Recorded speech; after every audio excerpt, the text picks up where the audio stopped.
This film clip from the recent Hollywood movie called The Patriot shows a young girl shaming the men in her congregation who are not willing to fight for the very freedoms that they claim to hold so dear.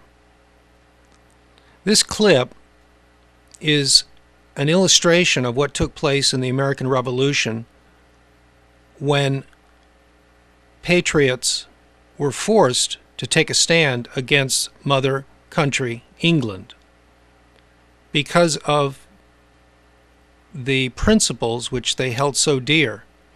They had to choose principle over what was considered then strictly legal.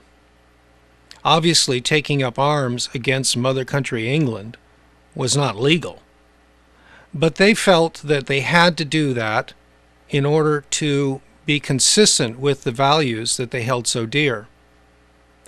We have a similar situation today. Since the 1960s, ministers have been reluctant, to say the least, to say anything about political parties from the pulpit, because there are laws which say that you lose your tax-exempt status if you say something from the pulpit of a political nature.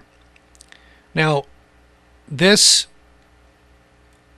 is a dilemma for ministers. Do they say something from the pulpit that they consider to be true and jeopardize their tax-exempt status? Well, I would submit to you that up until this particular election, there was a reason for logic on both sides of that issue. But now that the Democrat Party has openly voted God off their platform 3 times, has supported the renunciation of traditional marriage as the only legitimate marriage, and a variety of other issues which shows their animosity toward biblical values, I think we've reached the point where if ministers do not stand up from their pulpits and preach specifically against voting for Democrats, I think they will be held responsible by God on Judgment Day for not standing up when standing up would have made a difference.